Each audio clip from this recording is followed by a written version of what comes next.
सभी विद्यार्थियों का स्वागत है। हम इंडियन पॉलिटी कवर कर रहे थे, जिसमें हमने आपको अनुच्छेद बताए थे। ये हमने आपको अनुच्छेद 74 तक कवर कर दिया था कि जो 74 राष्ट्रपति को सहायता और सलाह देने के लिए मंत्रिपरिषद के संबंध में है। इसी के आगे हम देखेंगे 75 का फर्स्ट ये अनुच्छेद दर्शाता है प्रधानमंत्री की नियुक्ति राष्ट्रपति का करेगा और अन्य मंत्रियों की नियुक्ति राष्ट्रपति प्रधानमंत्री की सलाह पर करेगा। 75 के फर्स्ट में ये दिया हुआ है। भारत का महान न्यायवादी ये अनुच्छेद 76 में दिया हुआ है। संसद के गठन का प्रावधान 79 में दिया गया है।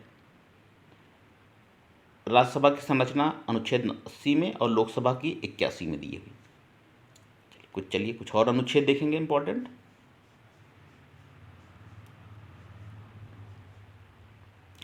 राज्यसभा का एक स्थायी सदन है, ये 83 के फर्स्ट में है। और ये देखिए ये इंपॉर्टेंट है अनुच्छेद 108 कुछ दशाओं में दोनों सदनों की संयुक्त बैठक आहूत करने के संबंध में अनुच्छेद 108 है। ठीक, और महत्वपूर्ण देख लेते हैं। वार्षिक वित्तीय विवरण ये आपका है अनुच्छेद 112 के संबंध में। एक अनुच्छेद 123 कहता है संसद के विश्राम काल में अध्यादेश प्रख्यात करने की राष्ट्रपति की शक्ति को। और 124 देख लीजिए, उच्चतम न्यायालय की स्थापना और गठन के संबंध में है अनुच्छेद। और ये 137 यह है उच्चतम न्यायालय की पुनरावलोकन रिव्यू की शक्ति को दर्शाता है। नियंत्रक एवं महालेखा परीक्षक अनुच्छेद 148 में है। राज्यपाल की नियुक्ति से संबंधित अनुच्छेद है 155। ठीक है, ये देख लिए अनुच्छेद 213 बताता है विधानमंडल के विश्रांत काल में राज्यपाल की अध्यादेश जारी करने की शक्ति। राज्यों में उच्च न्यायालय होगा 214 अनुच्छेद है। और उच्च न्यायालय का गठन अनुच्छेद 216। चलिए प्रमुख देख लेते हैं। अनुच्छेद 226 जो मोस्ट इंपॉर्टेंट है। अनुच्छेद 226 है उच्च न्यायालय की कुछ रिटें निकालने की शक्ति के संबंध में। और ये देखिए 339 का ये है दिल्ली के संबंध में विशेष उपबंध। पंचायतों का गठन के संबंध में 243 खा है। ग्राम के संबंध में 243 का है।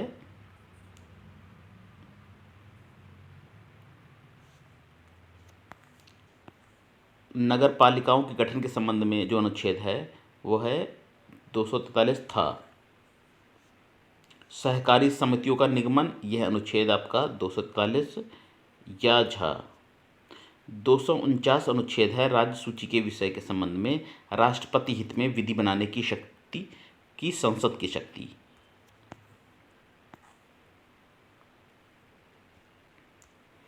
दो सौ अनुच्छेद कहता है अंतर राज्य परिषद के संबंध में उपबंध। अनुच्छेद 300 का है विधि के प्राधिकार के बिना व्यक्तियों को संपत्ति से वंचित न किया जाना।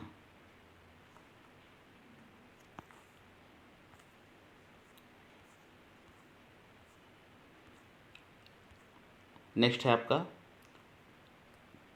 अनुच्छेद 326 ये है लोकसभा राज्यसभा की विधानसभाओं के लिए निर्वाचनों का वयस्क मताधिकार के आधार पर होना। 331 इंपॉर्टेंट है लोकसभा में आंग्ल भारतीय समुदाय का प्रतिनिधित्व 104वें संविधान संशोधन अधिनियम 2019 द्वारा निष्प्रभावी हो गया है। ये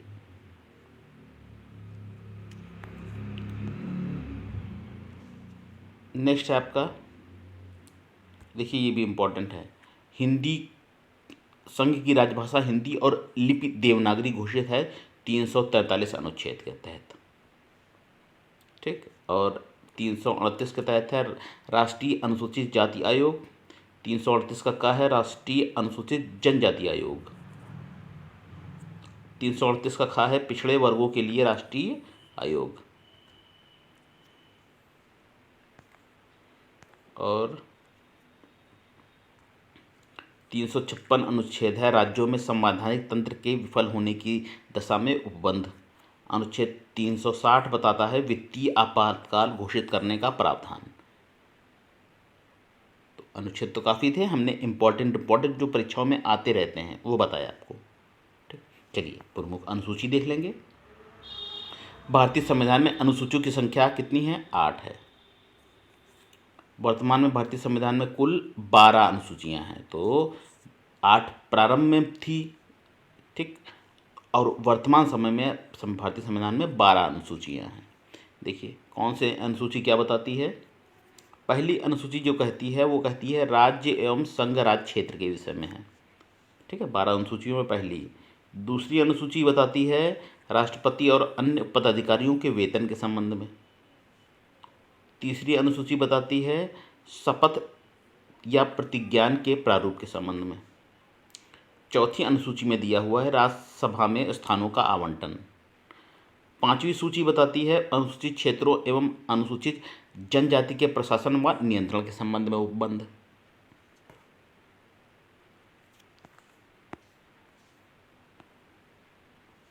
छठी अनुसूची में दिया हुआ है असम, मेघालय, त्रिपुरा और मिजोरम राज्यों के जनजातीय क्षेत्रों के प्रशासन के संबंध में छठी अनुसूची बताती है।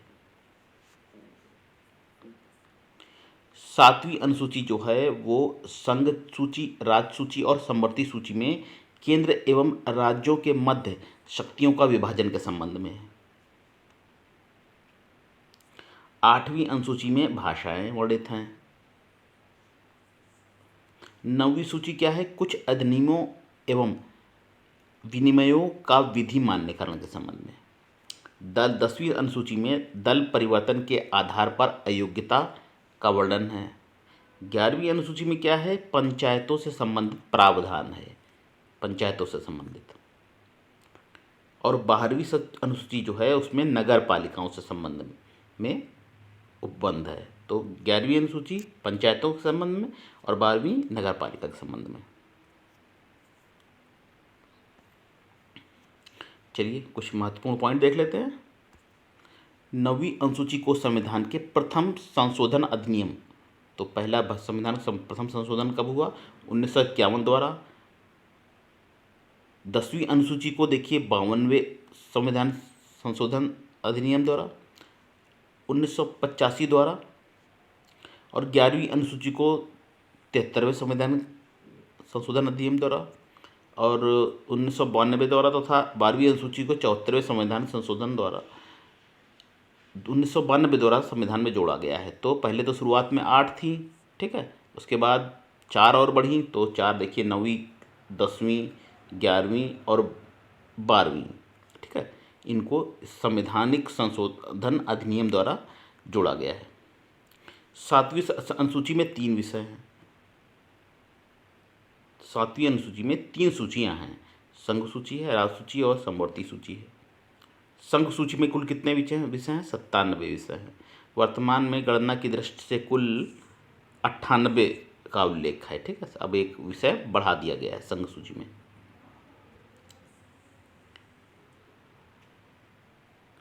नेक्स्ट, जिस पर कानून बनाने का अधिकार सिर्फ संघ को है उसे कहते हैं संघ सूची। राज्य सूची में कुल कितने हैं? तो 98 संघ सूची के विषय हैं वर्तमान समय में, और राज्य सूची के हैं विषय 66 विषयों पर कानून बना सकती है। वर्तमान में गणना की दृष्टि से कुल कितने हैं? 59 हैं, ठीक है, तो वर्तमान समय में 59 है।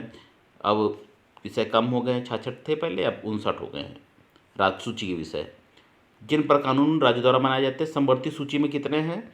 समवर्ती सूची में 47 विषय हैं, वर्तमान समय में कितने? 52 रह गए हैं, ठीक है। तो संघ सूची 98, राज्य सूची के वर्तमान समय में कितने? 59 है, ठीक है, और समवर्ती सूची में 52 विषयों का उल्लेख है। जिन पर कानून बनाने का अधिकार संघ और राज्य दोनों को होता है, इनको कहते हैं हम समवर्ती सूची। कौन कौन से हैं? पुलिस है, लोक स्वास्थ्य है और स्वच्छता है, प्रतिव्यक्ति कर है, गैस है, कृषि है, रेलवे है, पुलिस है, कारागार है, पंचायती राज है, भूमि सुधार राज्य सूची के विषय हैं, रेडियो टेलीविज़न, शेयर बाजार, डाकघर, बचत पत्र, जनगणना, ये सब हैं आपके बैंक, बीमा, रक्षा, रेलवे, निगम कर, संघ सूची के विषय हैं। संघ सूची के विषय हैं। आर्थिक योजना, आपराधिक मामले, जनसंख्या नियंत्रण और परिवार नियोजन, शिक्षा, वन, दंड प्रक्रिया, विवाह विच्छेदन एवं गोद लेना, ये हैं समवर्ती विषय। पूछ लिए जाते हैं कि कौन से संघ सूची के हैं, कौन से राज्य सूची, कौन समवर्ती सूची के।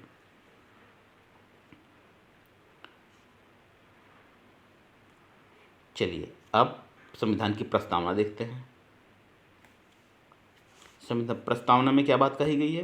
प्रस्तावना में कहा गया है कि हम भारत के लोग भारत को एक संपूर्ण प्रभुत्व संपन्न समाजवादी पंथनिरपेक्ष लोकतंत्रात्मक गणराज्य बनाने के लिए उसके समस्त नागरिकों को सामाजिक, आर्थिक और राजनीतिक न्याय, विचार, अभिव्यक्ति, विश्वास, धर्म और उपासना की स्वतंत्रता, प्रतिष्ठा और अवसर की समानता प्राप्त कराने के लिए उन सभी में व्यक्ति की गरिमा और राष्ट्र की एकता और अखंडता सुनिश्चित करने वाली बंधुता बढ़ाने के लिए दृढ़ संकल्प होकर अपनी संविधान सभा में आज किस तारीख को 26 नवंबर 1949 ईस्वी मिति को एतद् द्वारा संविधान को अंगीकृत, अधिनियमित, आत्मसमर्पित करते हैं।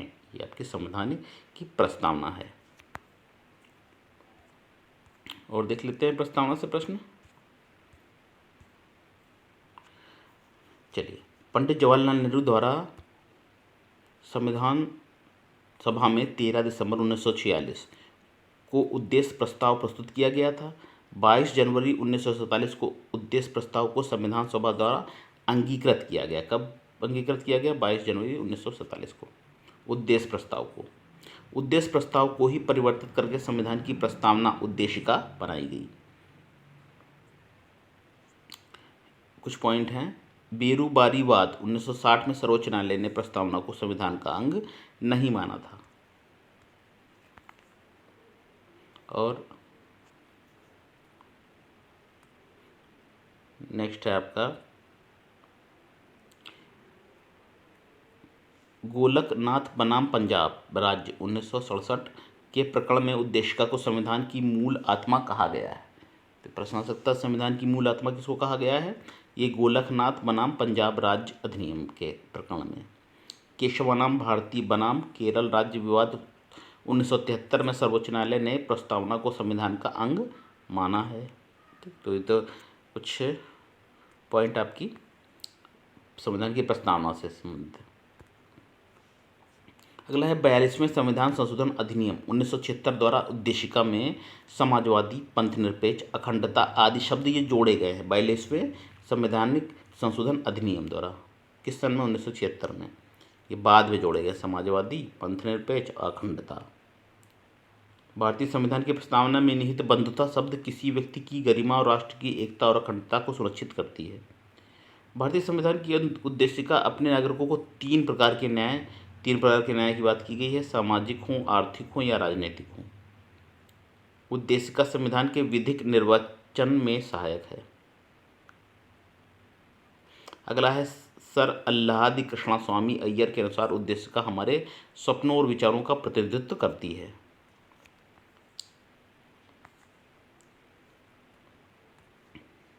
अगला है के एम मुंशी के अनुसार उद्देशिका हमारे प्रभुत्व संपन्न लोकतंत्रात्मक गणराज्य की जन्म कुंडली है। और देखिए, भारतीय संविधान की प्रस्तावना को संविधान की आत्मा कहा जाता है।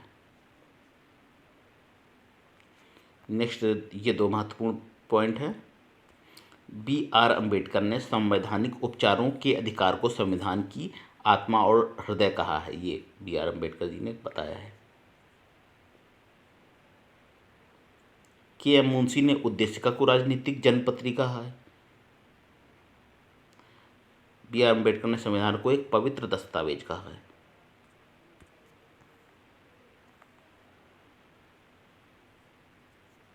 चलिए और कुछ देखते हैं पॉइंट।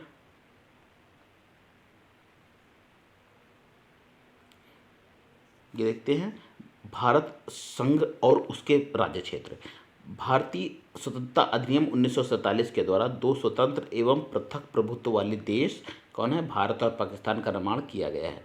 विभाजन के समय देशी रियासतों के समक्ष तीन विकल्प उस समय थे। देशी रियासतों के समय में, क्योंकि भारत छोटी छोटी देशी रियासतों में बटा हुआ था।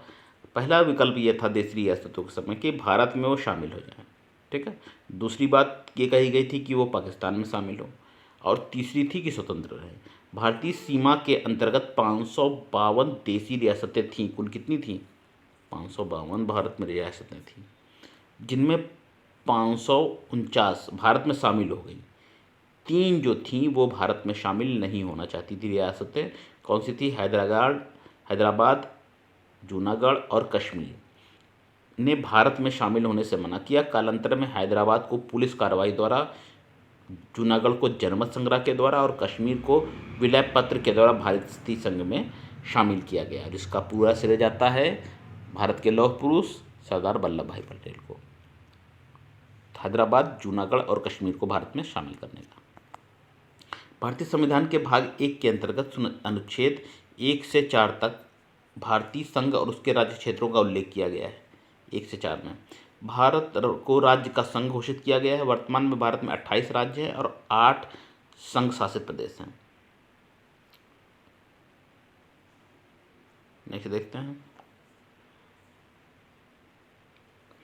अनुच्छेद 1 के तहत संघ का नाम क्या है? इंडिया, दैट इज भारत, और राज्य क्षेत्र का नाम दिया गया है। अनुच्छेद 2 के तहत नए राज्यों का प्रवेश और स्थापना का अधिकार संसद को प्रदान किया गया है। अनुच्छेद 3 के तहत नए राज्यों का निर्माण और वर्तमान राज्यों के क्षेत्रफल, सीमा और नाम में परिवर्तन की शक्ति संसद को प्राप्त है। अनुच्छेद 2 और 3 के तहत संसद द्वारा किए गए संशोधन को अनुच्छेद 368 के तहत संशोधन नहीं माना जाएगा। इसे संसद द्वारा सामान्य बहुमत और साधारण विधायी प्रक्रिया से संशोधित किया जा सकता है।